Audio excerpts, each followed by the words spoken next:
Welcome back to my channel Shila and Prosenjit ব্লগে আপনাদের সবাইকে স্বাগত জানাই। আজকে আমরা নিয়ে এসেছি কল্যাণী ঘোষপাড়ার সতী মায়ের মেলাতে। জয় সতী মা। দেখতে থাকুন ব্লগটি, অবশ্যই ভালো লাগবে।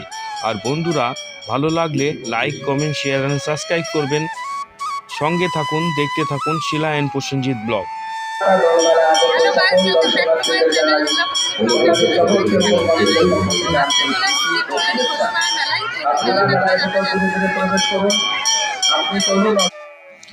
বন্ধুরা, আপনারা যদি এই মেলায় আসতে চান তাহলে কল্যাণী ঘোষপাড়া স্টেশনে নেমে ওখান থেকে পায়ে হেঁটে আপনারা চলে আসতে পারেন। শিয়ালদা থেকে যদি আপনারা কল্যাণী সীমান্ত লোকাল ধরেন তাহলে আপনারা কল্যাণী